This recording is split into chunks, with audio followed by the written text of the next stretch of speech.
Hey everyone, it's Chelsea just jumping in before we start the episode to let you guys know that this is an episode of our podcast, $40,000 on Shoes, which is a podcast series we did deep diving into the financial, professional, and personal lives of all four of the Sex and the City women. We will link you to every episode on each of the women as they are published so that you can watch the whole collection.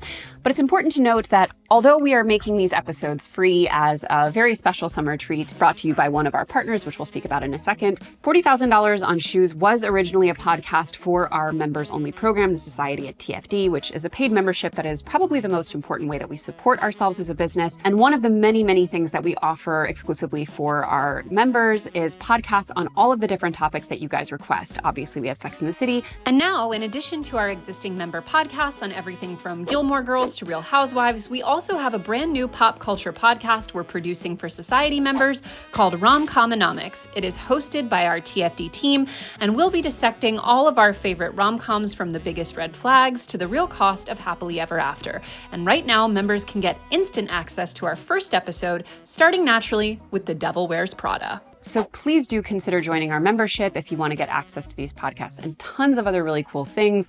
There's plenty of info in the description to learn more or just to check out the other episodes.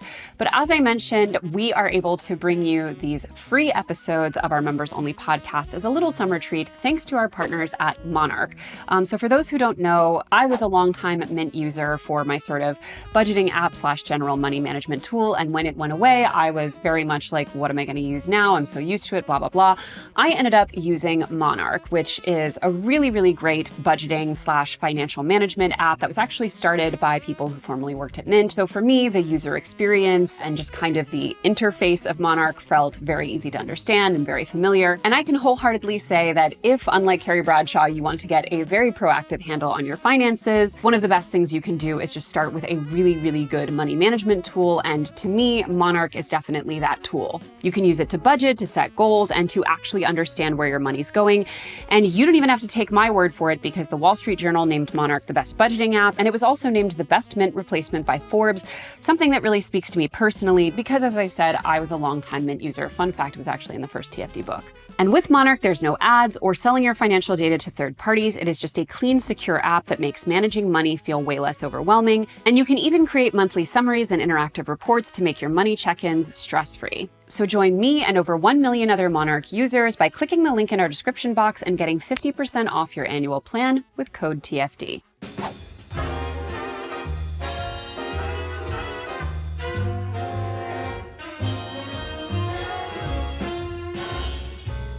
Welcome to $40,000 on Shoes, a Sex and the City podcast where we break down the financial stories, horror shows, and victories of our 4 favorite New York City ladies. I'm Chelsea Fagan, founder and CEO of The Financial Diet, and woman who has seen Sex and the City approximately 100 times. I'm Holly Trantham, creative director of The Financial Diet, and also a woman who has seen Sex and the City a lot, but I'm not going to commit to 100 times. Well, hello and welcome to the very final episode of at least this initial run of $40,000 on Shoes, a Sex and the City podcast.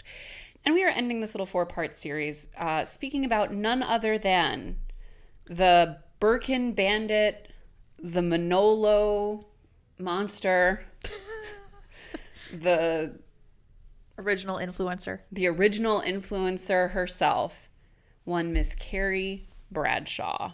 Yes, finally getting into the every girl that no one wants to be.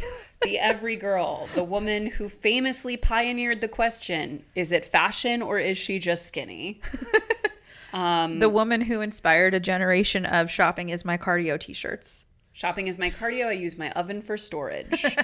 Truly a perfect emblem of 90s diet culture.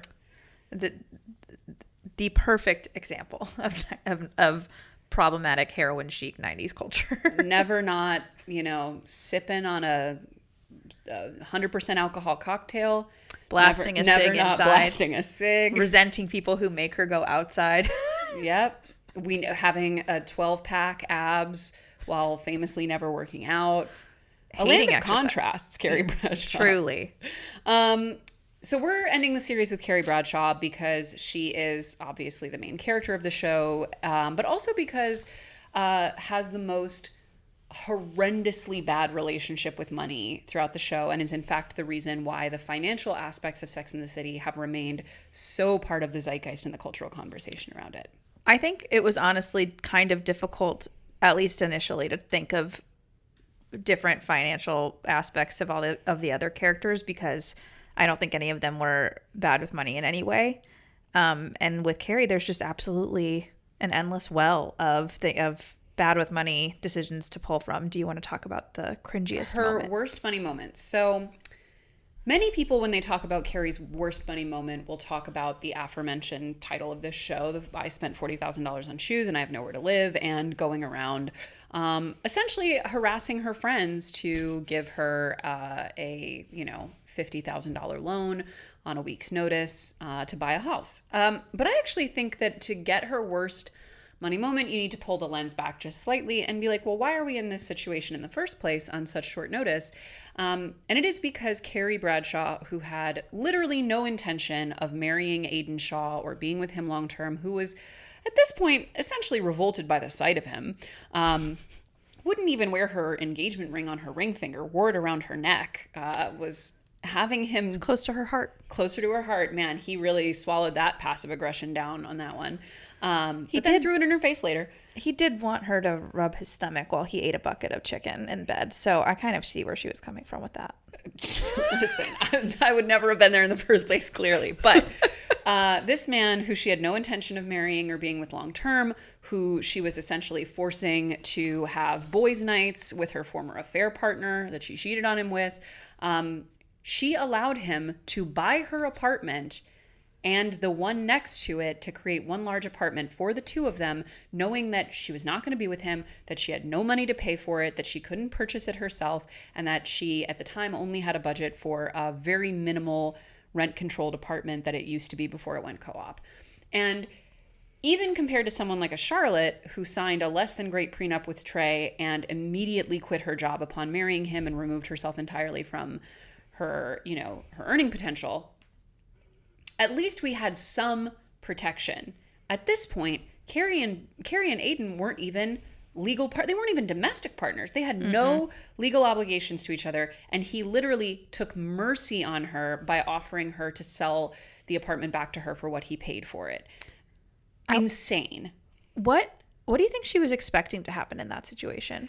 The way that she talks about it with Miranda, when Miranda's like, this is a very fair offer, you kind of get the vibe that she's like, I thought he would just give it to me as a parting gift. I really think I got that vibe.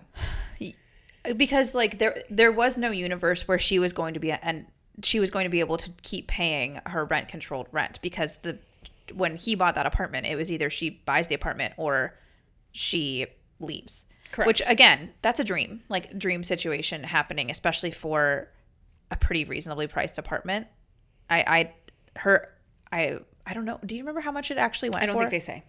The down payment was $30,000, which makes me think. Which implies, that would imply, though, that there's no way, because that would be a $150,000 apartment, that if it was a 20% down payment, which I do not think it was. I don't think it was a 20% down payment. It was like a special down payment. I think it was a special down payment, but that is, you see the check in the episode, like that's the amount. Yes, that you do see. But those numbers never really quite made sense to me, because even at the time that the show was airing, $150,000 would have been insane for that. Even at the time the show was airing, she was looking at new apartments when that was all going down and complaining about a shithole being $2,800. And I'm like, yeah, that's actually like, you could find a shithole today for $2,800.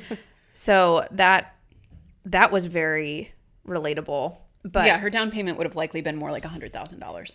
Just truly, we talk about Steve being a man child, and boy was he ever. Carrie was a woman child. Oh my God. Child is generous. She was a baby. Woman baby. What was she planning if she didn't have Aiden to rescue her and buy that apartment? What was she planning to do? Like, that's like, to me, that's she was staying with him because she needed him to fish her out of the hole financially. So let's back up here and just kind of establish where we are with Carrie as a character. So like a Charlotte, Carrie is interesting because, and many people have pointed out that Miranda, Samantha, and Charlotte all sort of exist as like fragments of Carrie that are sort of magnified. Interesting. You Some think they're have all even- just part of her psyche? I was going to say, some people have speculated that all of these women are living inside Carrie's head, which, given her batshit behavior on the show, wouldn't put it past her. Very different viewing of the show if that's the lens you're viewing it from. 100%. But they're all way too good with money for that to be true. I would say that's true. But okay, so if you take that lens, so Carrie's probably, I think her defining quality was her irresponsibility throughout the show. Like, it definitely was the thing that played out most frequently in her personal, professional, financial situations. It definitely was like a defining part of her personality type. It informed a lot of her decisions. But if you look at sort of the fragments from each of them, so she had kind of like a cynicism and a sardonic kind of almost borderline nihilistic quality around dating and romance at times, which was very Miranda. She also had, the opulence and materialism of a Samantha and a really aspirational life. But perhaps I think she was most connected to Charlotte in that Carrie throughout the show, I mean, so much casual mention is made of her dire financial circumstances, of the fact that she is constantly in credit card debt, that she has no savings, that she earns barely enough money to get by with nothing left over at the end of the month. And her relationships to men throughout the show are almost exclusively with men who can help her out financially.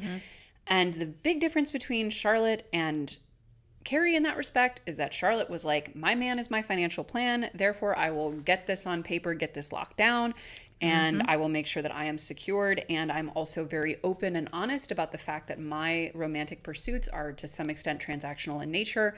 Carrie, on the other hand, was gaslighting us 24/7, including gaslighting herself, that her stuff was all for love, when if Mr. Big had if he was like in a Steve situation, just two nickels to rub together, I don't know that Carrie would have been along for that ride.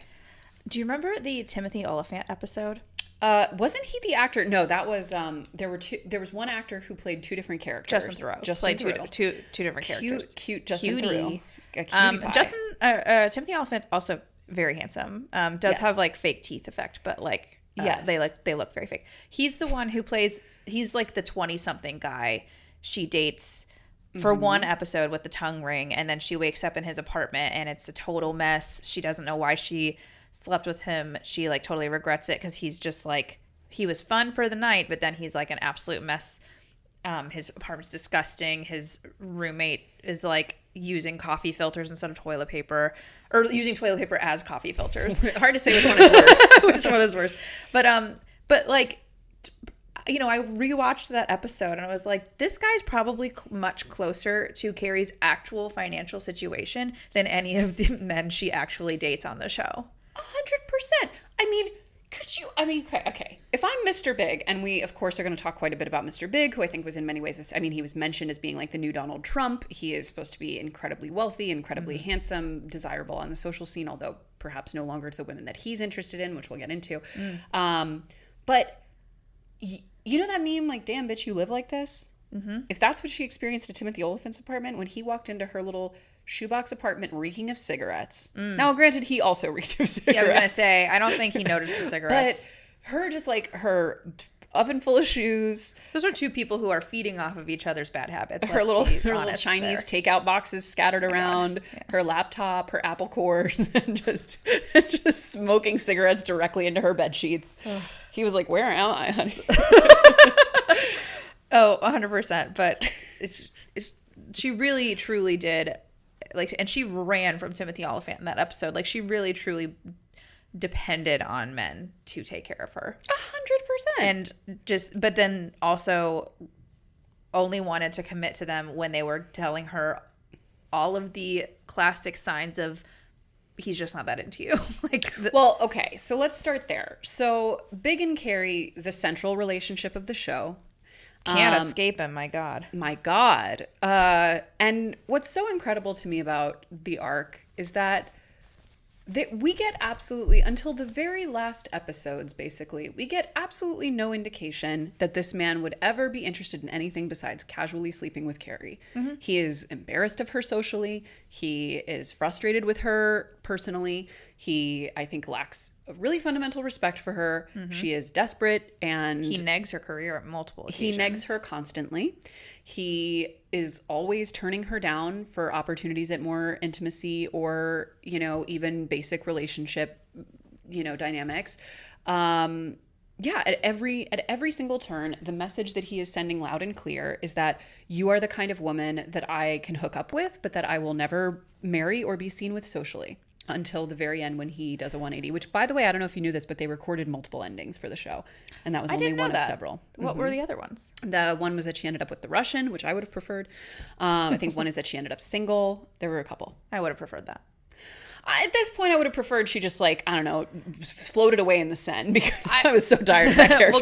We'll get to the Russian and all that shortly. But I do think I agree with you all of what you're saying about him being embarrassed by her not being like the right type of woman for him to be with. You know, he told her he couldn't get married. He didn't see himself getting married again. He couldn't commit. Then turns around 5 months later is marrying Natasha, who is 20 years 25. his junior almost. 20 years his junior.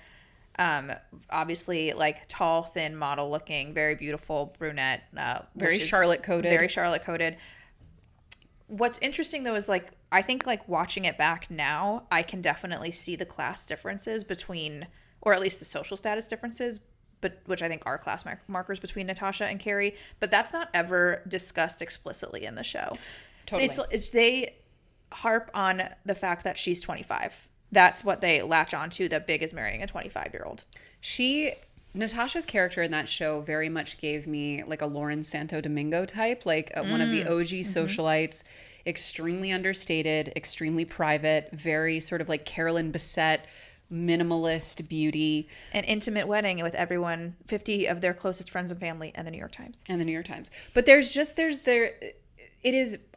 think there's a real like Carolyn Bessette quality to it, where it's, you know, and I think it's much more common than a lot of us who are not in these circles realize. I mean, listen, was it a Mr. Big level situation? No, but when I famously worked at the yacht club, famously worked at the yacht club, you saw a lot of very, very, very wealthy men. And also when you're wealthy and you like have a sailing yacht, you know, you're a specific kind of wealth. There's a lot of WASP money coming through there. WASP money.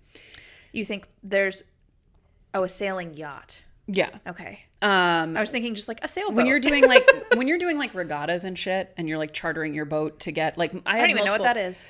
A regatta? Yeah. Like a sailing race. Oh, okay. Or like I had multiple friends who worked like their literal jobs were chartering rich people's boats around for different seasons. Like they would charter them to the Bahamas in the winter, and then I'm just saying it's below that deck. Type of money, below deck, very upstairs, downstairs. Yeah. The women that they would come in with, their wives, would be always Natasha types. I mean, usually not quite as good looking or quite as young or anything, but they were total Natasha types. And then sometimes you would see them, you know, at their after parties or on the Wednesday night poker parties. You would see them with some of the girls that they socialized with, very much more a Carrie type. Oh, that's interesting. And I do think, you know, curly haired. A lot of curly hair, well, it's interesting that curly hair was sort of the representation of this, but often, you know, let's say women who aren't white, who aren't Christian, who aren't straight hair is very waspy. 100%. But there's just a level of, you know, when you look at like the women that the Kennedy men married. Like Natasha's very Kennedy coded. 100%, like very Caroline Kennedy type. Again, a Carolyn Bessette type. Like there's just a real type, and to your point, they harped on so many superficial things that she had over Carrie. She was younger, she was taller, she was thinner, she was whatever. But they never addressed the fundamental thing, which is that she was a very different social class and breeding. Yeah. I think this show is always so interesting because, you know, for many reasons, it's not very representative of New York City. It is extremely white. It takes place in, you know, very wealthy communities for a lot of it. Like most of the men, like we said, most of the men on this show that they date are very wealthy. If they don't come from a lot of wealth, they're at least, you know, successful politicians or really successful, you know, investment bankers or whatever. And then there's always like the outlier in someone like Steve. It's really interesting that we see Carrie, so many women see Carrie as such a relatable figure when this is just an inherently unrelatable situation that she's in. Oh, 100%. And I don't know why do you think so many people see her as so relatable? Because I think there is a lot of her that, well, okay, so my number one theory about why Carrie is such a mainstay and such a popular character, even with all her shenanigans, is kind of my same theory for why Taylor Swift is so popular. They're very fundamentally anxious attachment queens. They are vulnerable. They need and want and love more. They're romantics. They create the story. They project. They do a lot of things that I think, you know, when you look at like the most popular rom-coms of all time and you look at the most popular, you know, again, the pop songs, and there's a real framing of like when a woman bears her heart in that way, I think people love it, they resonate with it, they forgive it. Whereas when you have a woman who's more of a Miranda or a Samantha, who's more avoidant, who's more removed, put together, distant, we really don't like that in women. And we have a really hard time relating to it. Not me, obviously, but like a lot of people do. And I think Carrie also has like her fundamental thing with Big was that he wasn't avoidant. He wasn't like he loves me, but he can't show it or he's afraid of it or whatever. He didn't want her fundamentally in the way that she wanted to be with him. And I think a lot of people, including myself, can really relate to the feeling of like deluding ourselves into thinking that he's just a complicated Mr. Darcy type when the truth is he just ain't that into you. Yeah, I do think that culturally speaking, I think we're much more comfortable criticizing Carrie Bradshaw now. Yes. Maybe, I was not old enough to know what the conversations were around this show when it was happening. But I do think that she's portrayed as being kind of aspirational in a way, in a lot of ways, because she has such fabulous clothes. She goes to all of these parties all the time. She's so thin. She's so thin. She's invited to everything. She's like a total it girl. But yet she's like struggling financially. She doesn't know how to adult, for a lack of better words. If she was around when adulting was the word, that would have been all over her column. And she, I guess in a way, is if she gives you permission to think, oh, I can flail through life and I'll still end up being taken care of eventually. Well, and also what's sort of true to life about her is that she comes from a distinctly not wealthy background, single mom, struggling, what have you. And she is living a superficially fabulous life, but drowning in debt, which I think is a very accurate. I think a lot of people are living in the kind of fabulosity world, but drowning in debt or cobbling it together or relying on, you know, quote unquote benefactors to help them out with it. There were parts of her relationships with these men that weren't that far off of sugaring, you know? I mean, and I think they arguably could be that. And what's really interesting about it is that Samantha, when they do talk about it more explicitly, Samantha has a very, I think, classically Samantha view, which is like money, sex, power, time, attention, all of these things are currencies and they're exchanged and they're transmuted and they're all value neutral, and you give and you take as needed and you take and give as needed, whatever. And you can tell, and Charlotte is a good example of like how that is often packaged in a more socially acceptable way, which is like very transactionally marrying a man to secure yourself financially. But Carrie, I think, always really struggled with the reality of how much she was depending on these men and using them for their money. To your point, I cannot, it seems inconceivable to me that she would have stayed with Aiden as long as she did if her real estate weren't in jeopardy. Her living situation. 100%. The fact that she had to like force him to entertain her, you know, one that got away big in his little cabin that she resented having to stay in at all. And we didn't just have a one night stand. We had a long-term, full-blown affair with that man. And then you're like, he's coming up for pancakes and basketball. I mean, here's the thing. I greatly dislike Aiden because I think that he's another faux nice guy like Steve. And I think that he completely lacked boundaries, and he literally took Carrie back even though he didn't forgive her and just punished her and was passive aggressive and tried to con her into marriage and tried to make her feel defective for not wanting to marry him and all of those things, very similar to Steve in a lot of ways. But honestly, in that cabin episode, I think he had a right to murder her. that behavior. He definitely had a right to break up with her. Like, that was... He was chit-chatting across the breakfast table with Big. And he was more upset with her than Big, but I think which is rightfully so. But, like, she also just... Demon. She deeply didn't like who Aiden was. Like, I know you don't have to like everything that your partner likes. Like, I think, having different interests is a good thing. But she had no interest in his dog. Absolutely no interest. I'll never forgive the way she treated that dog. She treated that dog like shit. And it's like, you don't have to be a dog person to... Pete. And I love those dogs. The dog was really sweet. She did not enjoy going up to his little cabin. And it's like, if he's the kind of person who wants an upstate cabin and you don't...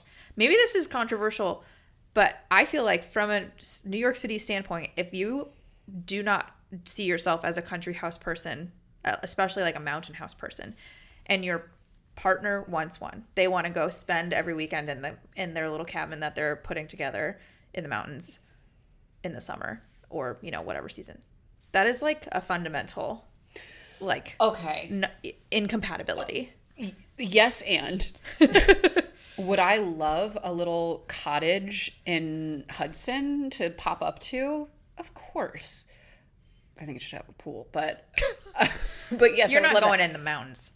You're going to a town. Okay, I'm not even talking about the location. I'm talking about that thing looked like a biohazard. It was like a shed at best. It was what you call a camp, which is a cottage in New England. What you call a camp, which is a cottage in the woods or next to a lake that often do not have running water or electricity. Girl, it was like a lean-to.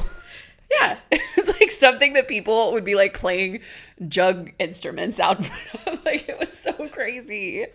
But it was probably pretty cheap. I mean, I'm sure it was, but it was like, this is like, and there was like nails sticking out. The kitchen looked crazy. I would have loved it. I would have actually loved going up to that thing and fixing it up. Okay, fixing it up by all means. We could throw some drywall up. We could maybe get an AC unit going. And again, we can maybe dig a little pool. Maybe get a real toilet. Get a saltwater pool going up there. Ooh.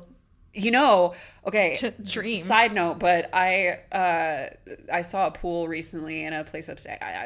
A friend was looking to buy a place upstate. Good for them. I wish them the best. But anyway, they were looking at this place, and it had a little saltwater pool that in the winter months they heat, and it turns into a little. Oh, that's really nice. Hot tub. That sounds lovely.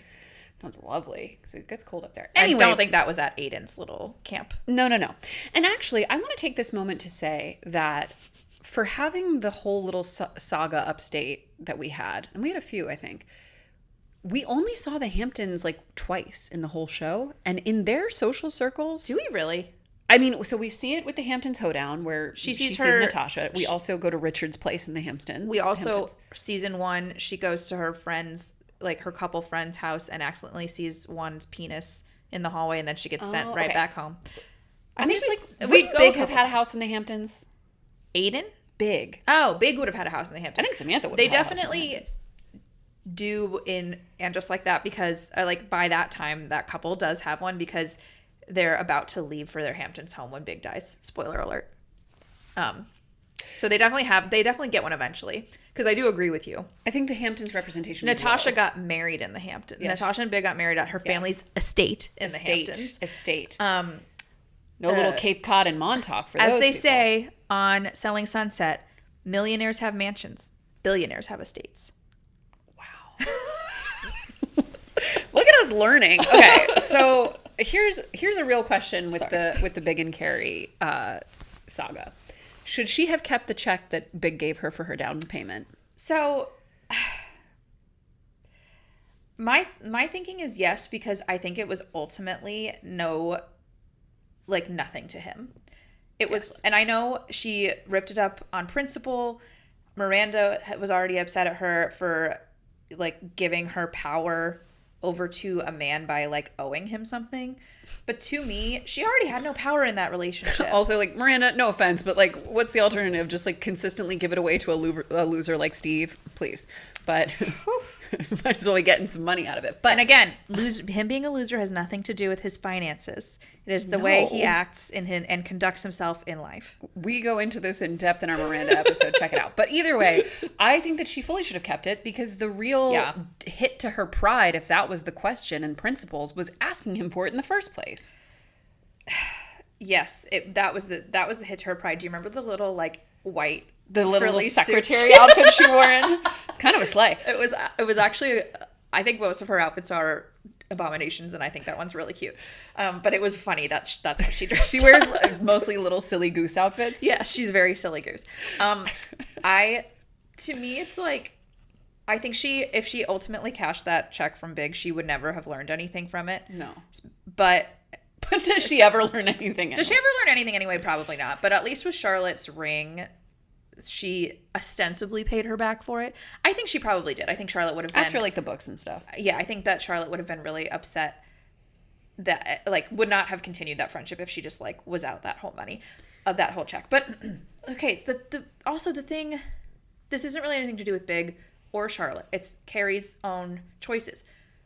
In that episode... She says she's looking into getting freelance work, and she got offered $4 a word from Vogue. That is an incredible rate. Even today, that's an incredible rate. And insane. If she could have been doing that this whole time, she could have been making so much more money than her column. I mean, she could have just worked a little more. Yeah, I think we're supposed to get the sense that she made a lot of money off of those books, which was after that, though. It was, but it was prior to her shoring up herself fully by getting with Big / the Russian. It was when she was still ostensibly a working girl. And I, by the way, speak about unrealistic storylines, the fact that her book would be a big cash cow, but she might have negotiated a good advance. She might have, but I'm just saying, it's very clear throughout the show that, similar to a Charlotte, for example, this show shows women betting on men long term, and ultimately that working out for them. Yeah. And ultimately Carrie's arc is that a man takes care of her, which I just want to drop in on. We're gonna get to the Russian, because even if she ended up with the Russian, that would have been the ultimate. Okay, unpopular opinion. I loved the Russian, especially for Carrie. I thought he would have been a great partner for her, and I don't believe he slapped her. I believe that was a misunderstanding. I think it was a misunderstanding. I think that it was.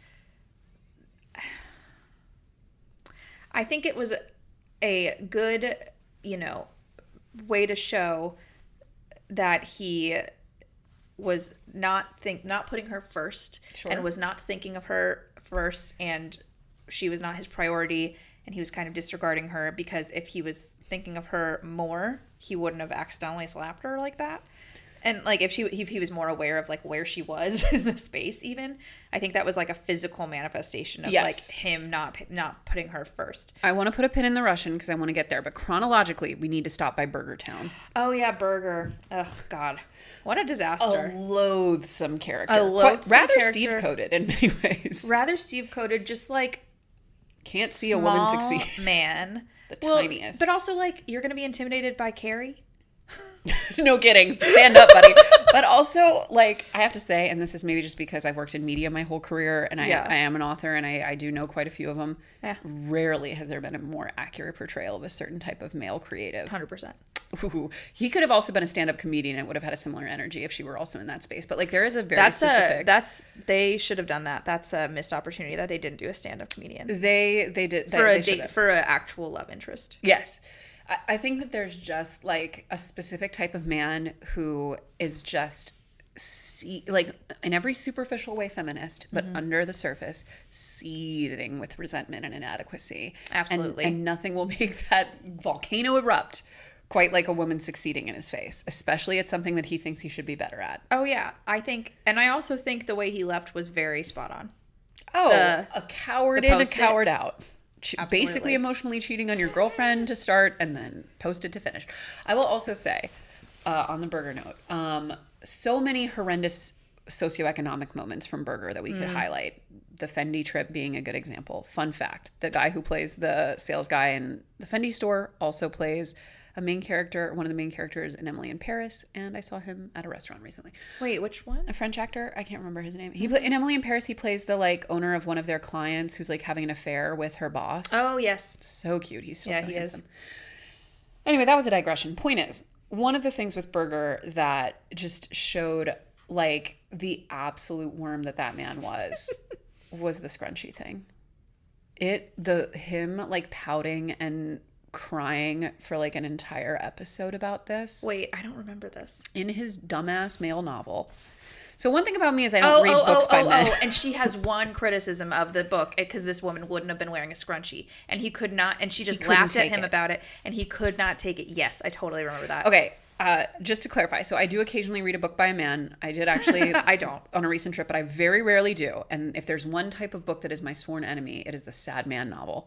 Except for my little freak, Jonathan Franzen, who I love. You do love Jonathan Franzen. But he's like just a weirdo, so I love him. But like I am never going to sit there with birds. and read a sad man novel. Never again in my life will I read one. And Berger was like, they did a pitch perfect sad man novel. And the fact that like she loved it, praised it, read it cover to cover almost immediately, had nothing but good things to say, and found a little cute thing to tweak. Because in some ways, if a person only says good things, you almost don't believe it. Right. And found the gentlest little thing to make a sweet inside joke about. And that man punished her for weeks to come. And he gave her the silent treatment over it, which is the weakest response. Weakest man. Very Aiden coded, actually. So Aiden coded. And Steve, well, no, Steve would have just whined. But Miranda. Oh, yes. Oh my God. I like repressed that because I haven't gotten to that point in my rewatch yet. But yeah, no, Berger's the saddest little man. I mean, I gotta hand it to Taylor Swift. She comes up with good phrases for these things. The smallest man in the world. The smallest little man. It's not about the scrunchie. It's about the fact my book is a big fat fucking failure. Yeah, it is. You know what I would? You know, maybe because it's not that good. Yeah, maybe it's. You know what? You know who would leave no quarter for that? Samantha. Oh, absolutely. Like, yeah, it is. You want to pull up the numbers right now? Yeah. And mine's doing better. You want to look in the author portal? Let's get on BookScan. Let's see what it's doing. But either way, it is. Berger, I think, was a very interesting case of. In some ways, you know, up until that point, Carrie had never been in a position of financial power. Mm-hmm. And it was kind of funny. The writers did her real dirty that the one second she gets a little bit of financial success, she's with a man who's going to make her pay for it. That's true. And you know what? They certainly spent a lot of time making Miranda pay for it, so I guess that tracks. Also, famously, while she's dating Berger, she serves jury duty, which I recently did. And you kind of did. Well, I was in the jury selection pool. I also was dismissed from a jury selection process. So I've also never actually served on a jury. But because of how drawn out that process was, I still had to go multiple days. But either way, it is in those episodes that she is serving jury duty. And I will say that it was one of the few times, just like for a bit of realism, that we actually saw like a little bit of New York City life in that show. Yeah. That wasn't just them going to restaurants. Do they ride the subway one time? In fact, they do very occasionally. You never see them in the subway, but you see them talk about the subway, true. And it's always under great duress that they're taking it. There's one time when Carrie rides the bus and then she's on the bus. Correct. There's also the time that she's late for the stock market opening, so she has to take the downtown train.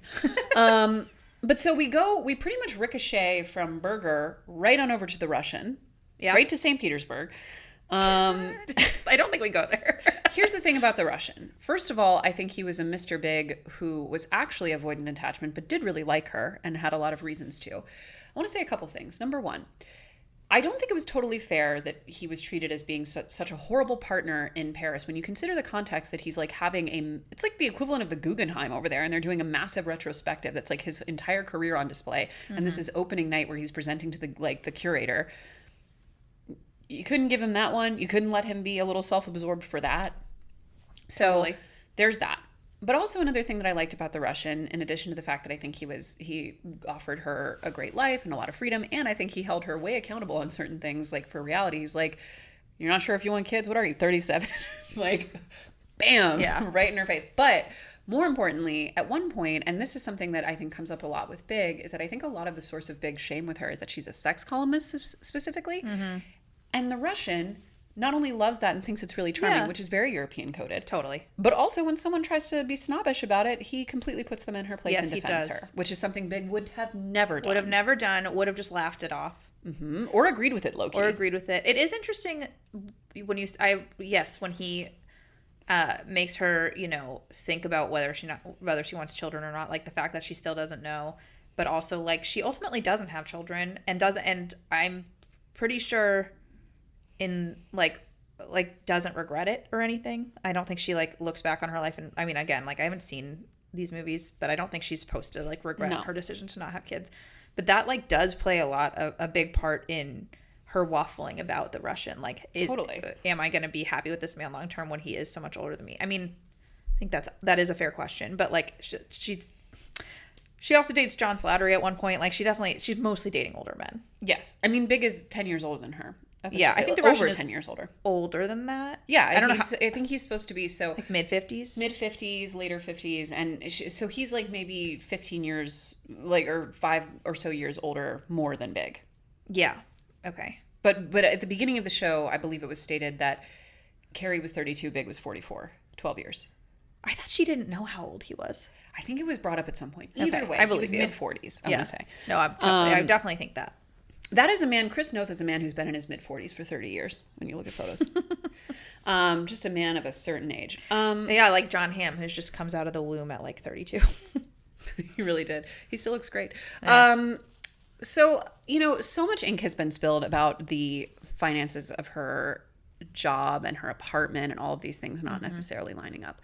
And a lot of people have actually pointed out that if you were writing consistently in the late 1990s, a lot of these salaries were a lot better. A lot of these... They were. Like, you could have been... And rent control could have meant a lot of things, especially in the 90s. Actual rent control. So I think it was supposed to be an actual rent control. It was. And it's not... it's definitely not inconceivable that she could have been financing her life on her actual job.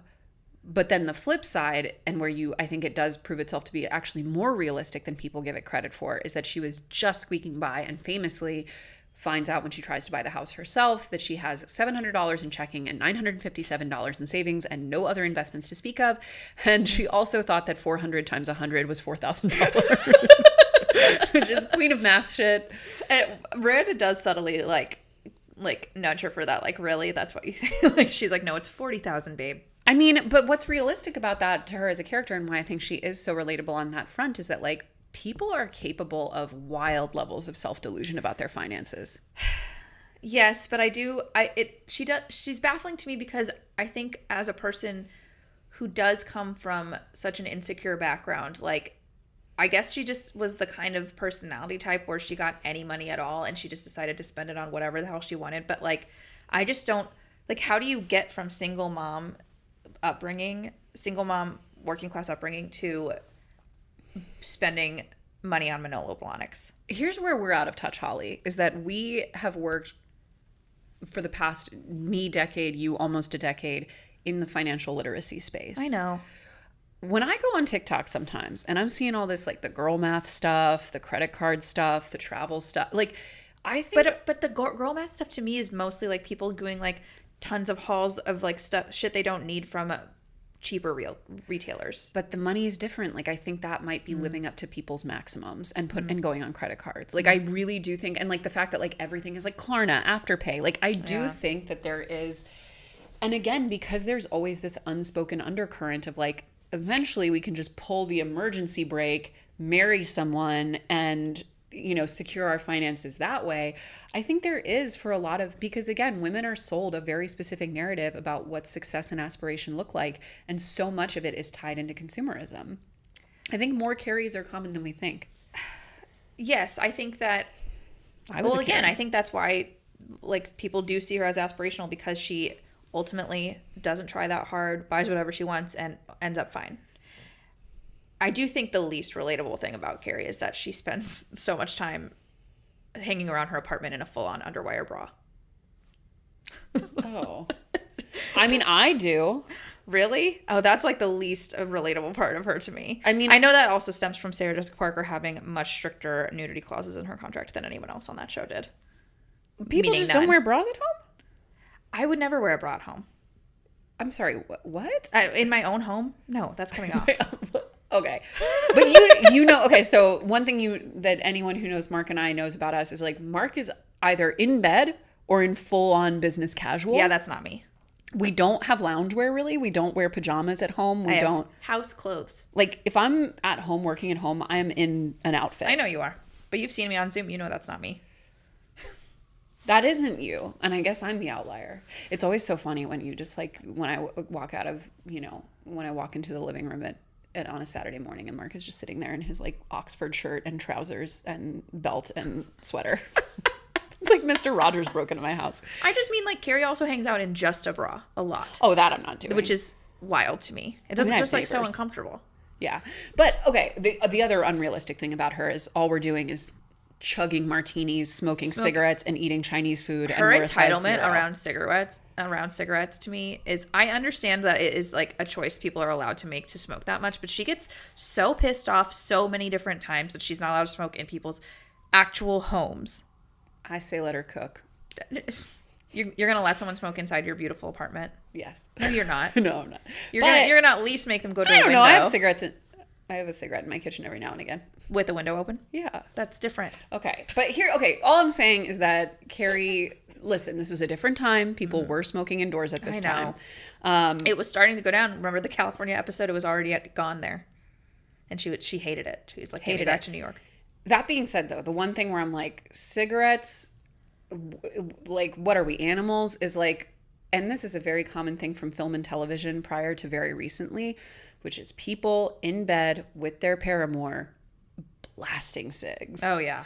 And even when I was living in Paris in these indoor smoking apartments where I didn't give a damn about anything in my life and I was ready to leave tomorrow, I would have never. So bad. Oh, crazy. I would have never smoked in my bed. No, yeah. You'll never get that off. You'll never get that out. It's like campfire for your bed every night. It's like you can't. At this point, let's just sleep inside a chimney. I know we talked about Big, like what he thought of, he must have thought of her apartment and her living situation when he saw it, but like the way she lived, it should have been grosser. I mean, she was a grimy gal. It was a very accurate magazine cover. She had a feral energy about her. Feral. And also, I mean, listen, am I going to say I'm above occasionally eating over my keyboard? No. But she was never not munching away on something while typing. You know, that certainly doesn't stand out to me as one of her habits I think about the most, but I hear you. I just think that she was a very good example to me of all that we will forgive and tolerate in a woman if she's thin. Oh, she was totally so slob-coated on so many aspects of her personality. And, like, I think that it only was charming because she was, like, a little pixie fashion girly. Yeah. Yeah, that's true. I just can't imagine buying 100 pairs of shoes.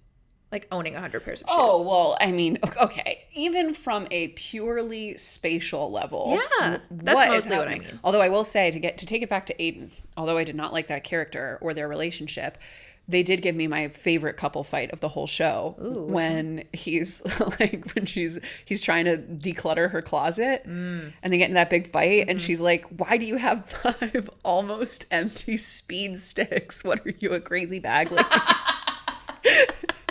And also she calls him out for having Rogaine. Yeah. Oh, that's not nice. Yeah, I mean, they were definitely really trading low blows at that point, but either way, I did love that fight. It felt very realistic to me. Who, of all of the men she dated, even casually, who's your biggest, like, one that got away for her? Ooh, that guy with the Tweety Bird tattoo. Yes, I loved him. So cute. He was so cute, and that was like, she really fucked that up so bad. She did. She didn't have to go snooping. Well, also, if we remember, snooping through a man's belongings also cost Miranda a very handsome doctor. She found his naughty videos. That's right, and then she wanted, and then them she was up at dinner. Yes, and like tried to like play it off as like, oh, it's fine, I saw it. It's like oh no, he didn't want you to see that. Anyway, could you imagine, like, what a violation? They really showed women exhibiting behavior that would get, I mean, we would throw men in prison. Well, the Carrie snooping thing is like definitely another anxious attachment. Yes, characteristic for sure. Ugh, that guy was so cute though. Was that also your one? That yeah, 100%. If they had a different storyline for John Slattery, it would have been him. Yeah, he got the short end. That was a raw deal, but also what was unforgivable. He was so charming. Here's the thing. and I know this has already been discussed many times, but it is worth reiterating that for her literal job being a sex column, she was incredibly judgmental of other people's sex lives. She was. I mean, the way she treated a bisexual man. We talked about the bisexual storyline in Samantha's episode. That guy, also very cute. Adorable. Yeah, he was super cute. I mean, she treated them like they were, you know, animals, essentially, if they had any kind of deviancy. Oh, yeah. And then, like, with the John Slattery thing, like, the ultimate takeaway was, well, he was also judgmental of her, which was not good, you know. No. That he didn't like that she was a sex columnist, or he, I mean, frankly, I think he broke up with her because he probably just didn't want to be the one who was broken up with. Like, that was, like, the sense that was. He was a little, you know, there was, like, an insecurity about that. But I think the takeaway wasn't, like, Carrie's in the wrong for shaming people and any of these. In the bisexual storyline, she, like, literally just, like, left a date in the middle of it. And, like that's, like, not nice. Not nice at all. Proto-ghosting. Question. Do we think that... I mean, assuming that Big did genuinely get back with Carrie, did we think it was like, I'm barreling past 50, Yes. my options are dried up? Totally. He was like, I know she's going to stay with me. She's obsessed with me. Keeps coming back. Literally tracked me down in San Francisco when I was living in Napa or whatever. I think listen, I spent a considerable portion of our Miranda episode sharing my grave disappointment that Miranda ended up with Steve despite all he put her through. Mm-hmm. But it does not hold a candle to Carrie's utter lack of self-respect that she would end up with that man who put her through that for 6 years. I don't know what it says about me. Uh-oh. But I have the Miranda situation makes me much more upset. Not because I think she was put through worse, because I do think Carrie was put through just as bad with Big. But I find... You're like, Carrie sucks. So. I'm just empathize with Miranda so much more. Well, and yes. Because I think so many of Carrie's mistakes are... Not that this isn't true for Miranda, but so many of Carrie's mistakes are her own, you know, self-absorption and her own fault, for lack of a better word. 1,000%. And also, let's be clear. We all know so many Mirandas in our lives, amazing women with duds. Yes, we do. We don't know a lot of Carries. We don't know a lot of women who eventually ground down a multimillionaire over the course of many years into marrying her. No, we don't know a ton of. That's totally true. And I also think, I mean, we need to address quickly. I mean, so it's been mentioned in other people's episodes, but one thing that you can say about Charlotte that you can't say about Carrie is that although Charlotte was clearly 100% dependent on men for every aspect of her financial security and identity in many ways, she did not extend that to her friends. Carrie was like, if this man ain't paying my bills, which one of you bitches is going to? Mm-hmm. Because I'm not going to do it. Mm-hmm. Like, her entitlement with her friends towards her friends of their time. I mean, at one point, literally it gets to the point where her friends are like, you need to see a therapist because we can't be your therapist for you 24/7 for free. And even that she felt entitled to. Yes. And then she stopped going to therapy, like, immediately. Well, she famously sleeps with another guy from her therapist's office and then stops going to therapy because, let's address that. What did the therapist say to her? Looks like the common denominator in all these men who couldn't give you what you want is you. You picked she the spilled, wrong man. I fear. And then Carrie was like, oh shit, she was Dagged right. her. I'm never seeing her again. Yeah. She was like, a mirror? No thanks. Couldn't be me. But it is... And we saw Miranda take herself to therapy because she was unhappy with her, I think, envy of her friends at one point. And there's also she was so like many... She saw that, recognized that in herself and was able to, like, say, I need therapy and recognize that she needed help. And Carrie had to be, like, forced into it. And I think also you see a lot of the other women go through a lot of really intense personal dramas up to and including being diagnosed with cancer. Mm-hmm. And their instinct is, I don't want to burden you with this. I want you to be able to feel normal. And like Carrie, it's like the lightest inconvenience. This is all of our problem. Have you seen, I'm sure you've seen the meme going around on TikTok now that's like the three girls like discussing something like political and important. And then the last slide is, Big is going to Paris. Yes. 100%. And that is, and I think like to take it to a more like kind of macro level with a lot of the stuff that we talk about in our content, it's like the amount of just like a the extent to which we expect female friends to just be total dumping grounds for each other, of like, you get to put everything on these women in your life with no sense of their own stuff, with no like need to be accountable to your own decisions. Like, you can cycle through the same bad relationships, the same, you know, toxic dynamics, the same complaints, whatever. And they're just, it's their job as your friend to just always sort of like be receiving it and absorbing it. It's like, we need to move past that. And I feel like with Carrie, you really see how clearly it is just like how much of a terrible friend it makes you. I can't believe Carrie made Samantha take a cross-country train she didn't want to take. Oh. Which, let's be clear here. I'm pro-train. I would love to take a cross-country Amtrak someday, but I would only do it in like one of those nicer rooms. And that's like really expensive. So that's like, you know, long time from now thing. But like, she like made Samantha take a multi-day cross-country train trip instead of flying, because she was like, I guess supposedly afraid of flying, even though she had been to LA at that point in the show. Like, goes to Paris. Like, she certainly can fly. And then Samantha on the way back like just doesn't want to deal with it, so pays for both of their tickets to fly back. I mean, Carrie's a horrendous friend, and I think that is sort of a defining theme of the show, but it is just like, it's so interesting. I think without the greater social context that we have around like your job as a friend to another woman is to like essentially pay for the sins of the men in her life, because she won't hold them accountable, so she'll just dump it on you. Like, that is the background of this and what allows Carrie to be perceived as relatable. Yeah. Because, I mean, let's be real. As women, I think we all have at least one or two female friends we've had in our lives where it's like they are just perpetually going through it with a man who could not care less, and the lessons are never learned. We're never advocating for ourselves. We're never holding the man accountable. We're never having these conversations with him. But we have to hear about it constantly, be exposed to this man, have to deal with the fallout. And it's always someone they like met from work yet again. Oh my God. Okay, obscuring details. I had a friend who was in love with a man who was married. Ugh. And this went on for multiple years. Wow. Multiple years. And I eventually, like, we just kind of we had to distance things, because I was like... So you're not close with her anymore? I wouldn't say I'm, like, not at all close, but, like, I had to take a big step back from... Like, I had to put boundaries around talking about that. Wow.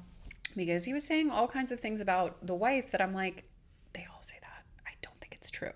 And also, if any of that were true, because, you know, they'll sell like you a big story. About the wife being crazy or whatever. That, the relationship's over, they're just roommates, whatever. Point being, like, even if that stuff were if true, they haven't left, is, it's not true. Exactly. And I think what's so terrible is, as women in the lives of a woman like a Carrie, who famously also was sleeping with a married man at points, there's just no way to hold them accountable that doesn't really annihilate the friendship.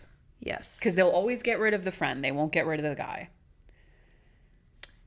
I guess that wasn't true for Carrie. She did ultimately... Charlotte was very upset she was sleeping with Big, and she did ultimately... Well, she didn't break that off, though. She got caught. She got by his wife. She was literally still sleeping with him and got caught in the act. And caused her to break her tooth. By the way, the one place where this show nailed it... Oh, her line. You ruined my... not only have you ruined my marriage... Now you've ruined my lunch. Yeah. I love that Natasha never forgave her. Yeah. Oh, even in Just Like That, apparently she never forgave her. Good. Yeah. Good. I don't know why she's showing up again. And that actress has aged. She's beautiful. She's beautiful. Famously cheated on by Tom Brady with Gisele Bündchen. He left her for Gisele Bündchen while she was pregnant. I didn't know that, but you know, he's getting his come up, and Giselle's also. Listen, karma takes a while, but it always comes back around. Wow. Anyway, Bridget Moynihan. All of this is to say, Carrie, I think, you know, ultimately was a not totally unrealistic portrayal of a woman who is, what do they call it? A male identified female. Like, always putting men first, always centering men, chasing after them, obsessing over them, thinking about if it weren't for her friends, her life would not pass the Bechdel test. I don't even know if it did with her friends. Like, Samantha's like, I have cancer, and she's like, I'm considering, like, Big's going to Paris. You know what I'm saying? Like, her column was all about men too, which is fine. And the way that she judged Samantha. Oh, she was very judgmental of Samantha, and like, not for nothing, slept around almost as much. Of course. Which is and fine. Was a sex columnist. Oh, yeah. I mean, like we said, she was very judgmental of certain kinks. She was very judgmental of sexualities. Bisexuality. Yeah. Of course she was incredibly judgmental of Samantha's same-sex relationship. Yes. Mocked it relentlessly. I mean, ultimately, though, I think similarly to, I mean, as we discussed in the Samantha episode, Samantha and Charlotte, to me, are great examples of women who may be imperfect, but they are what they are, and they're upfront about it. Carrie and Miranda, always subverting, always resenting other women living out loud. She was very, even with the big situation, him leaving her and then almost immediately getting with Natasha, marrying her. She was still putting that blame on Natasha. She was still it was still much more about Natasha than Big. She was obsessed with her. She remember when she also found out Big had been married again, she like stalked his ex-wife. Pitched her a book about a kid smoking cigarettes. Yeah. I would have read it. I mean, she loved the idea. She did. She got her. And you know what's interesting? And this is something that, like, I think a lot of women kind of have to go through at some point is, like, Carrie got so much self-preservation out of needing Natasha to be worse than her in some way. Like, yes. Like, she needed to be less funny, less interesting, less charming, less, like... Oh, yeah. It was just because Carrie was too complicated. She saw her make one typo in like Loved wedding it. and in a thank you note that she was probably sending out hundreds of, and she wrote the wrong form of there or something, and she called Miranda to tell her she's an idiot and was like gleeful over it. And she had to represent her as and think of her as a empty vessel, essentially, who was only chosen because she was simple and pliable and all of these things. And I think that that's true of a lot of women and how badly we're pitted against each other and punished for things. Is like, you have to assume that, like, if someone is being chosen, like, that there must be something, like, that it's because they're easier, or because they'll put up with things, or because they're, you know, simple, or because it's entirely superficial. And I like that they, at the end, with Natasha holding her ground, they did give her an element of, like, this is a full human being. You know, it's not just like a two-dimensional cutout compared to you and your kookiness. It's like the one time Carrie had to face the actions of her consequences. 100%. And also, I think the way that Natasha's character was treated now, yes, I think her being young the was part consequences of her actions. Yes. But I mean, listen, do pretty people still have privilege? As we've established in various TFD videos, yes, they do, economically and otherwise. And that goes for Sarah Jessica Parker. But also women, society in general, but also amongst women, can be incredibly cruel to very stereotypically beautiful women. Oh, yeah. And really think of and be, I mean, the preemptive defensiveness, the shame, the insecurity, the judgment, the assumption that they have nothing to offer. And then I don't know, there's a really good TikToker, I can't remember her name, but she made a TikTok recently because she makes a lot of jokes about being pretty. She's very conventionally pretty, doe-eyed, blue. Who? I don't remember her name, but she, like, people will like leave comments like, I can't believe you like call yourself pretty, like someone has a big head, and she's like, yeah, of course I'm gonna call myself pretty because it's like been drilled into me my entire life that is like the main asset I have. So of course I'm gonna make jokes about it. Is that the woman who made the video of, like, even I got cheated Yeah. on? Okay. That video sat with me wrong, though, because the unspoken implication there is, like, I don't deserve it. Like, That's fine, but I I think shouldn't that, get this. but I don't really remember that video. Okay. But the ultimate response to people saying you shouldn't call yourself pretty is, I think, was a good response to that. Also, it's like, it's 2024. Do we really still think that any one quality will prevent a cheating man from cheating? There are going to continue being younger and younger people that are learning these lessons Famously over and over. Also, more importantly, certain types of men, the ones who are more prone to cheat, in fact, I think in a lot of cases come to resent their wives for the very same reason they picked them. Yeah, well, there's a comedian that, it might even be John Mulaney, sadly, but there's a comedian who has a whole bit about, like, when, you know, someone gets cheated on, or like their boyfriend leaves them and like starts dating someone else, and you know, their friends will comfort them by saying, well, you know what, you're much prettier than her. And it's like, but what is that saying about you, that you're just such a much shittier person? Yeah. But Carrie needed to convince herself that she had something that Natasha didn't. And it's like, babe, You don't even have $2,000 to your name and you're pushing 40. Let's start there. Mm-hmm. Because whatever this 25-year-old has going on, that really is not your problem. Let's focus on yourself. Mm-hmm. And that's really, again, seeing that always makes me just love Samantha more, because it's like, if Samantha was not going to waste time doing one thing, it was being threatened by another woman. Yep, she wasn't. And the second she started to get threatened by other women with the Richard stuff, she was like, I got to get out of here. Yeah. This isn't me. And she ultimately left him on her own. Mm-hmm. She just like didn't need to be convinced by anyone else. She had enough she had a sense of self. One of my favorite phrases around, if a man's gonna cheat is, if you can get him, you can keep him. Yeah. Yeah. But either way, I mean, Carrie Bradshaw, ultimately, a baffling figure financially, professionally. We, I don't think ever really felt totally grounded in reality for her professional life. I do think it should be said that I think the reason, like, beyond the relatability aspect of her and, the funniness and the fun of the show, the reason, like, Carrie is such a mess but the show still works so well is that Sarah Jessica Parker is very good as her. She is. And she's like, she has charisma, and she does. Like, there's like, we could talk about how baffling she is all day and like pick apart her finances, which I'll keep doing through the end of time. But like that, the show works because she's so good. I think she's very good. I think she's not in the same class as a Cynthia Nixon or a Kim Cattrall as a comedic actress. And I will say, you can really tell her musical theater background. She does a lot of mugging in the show. She does. She plays to the cheap seats a lot with her facial expressions, with her mannerisms. I will never forget the scene when she's in the movie theater by herself and she's eating her little Whoppers, and she does like a whole like happy side of herself that literally looks like what you would see a kid do on stage in like a middle school production. But she's such a theatrical person. She is, and like, the character is for sure too. Yeah. But there was a lot of mugging. Yeah.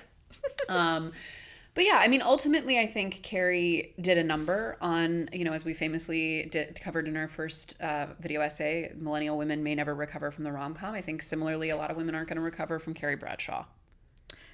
We're already over an hour. There's so much more we could say about her. And you know what? If you guys like this podcast, we might come back with 4 more. Oh. To discuss dissect like different seasons. I'll think about it. Okay. There's a couple angles we could go here. But either way, I do think, let's power rank as a way to finish this. Oh. Power rank the women financially. I mean, Carrie on the bottom. Clearly. Then it gets tough. I guess then Charlotte, because there's no sense of self-making anything there. Not that that's bad. I guess we're going to say then a Miranda, then a Samantha. I agree. And I would stack them in the same order spiritually. Why? You think Miranda is more financially together than Samantha? No, but I think part of that is because she like has a kid and she has a little more responsibility. And that like she has a life that's going to inherently cost more. Yeah. So I think she makes just as good decisions as Samantha, probably, financially speaking. Yeah. Yeah. Also, I think she ultimately probably spends less and is not interested in. She's not as materialistic as Samantha. That's true. That's not true. saying that that's a bad thing necessarily, but I do think Samantha is very image obsessed, I think, and Miranda doesn't seem to have that same level thing. Now, does she resent the fact that she's not sometimes? Yeah, probably. Yes. Yeah. I would agree with all that, and I will say Kim Cattrall just does win in real life, though, because she was the only one with the good sense to say the hell away from and just like that. I mean, except for her like $1 million one day on set thing. But that's a slay. Yeah. Oh, total win. We love to see it. I was so proud of myself. Someone was like, what do you think it would take for Kim Cattrall to come back for one episode of the show? And I said $1 million, and I was right. A soothsayer is in our midst, everyone. Well, thank you so much for tuning in to our Sex and the City podcast. We will be back next month with our next installment of our members-only podcasts. Yay! Thank you, guys. Bye, Holly. Thank you. Bye, Chelsea.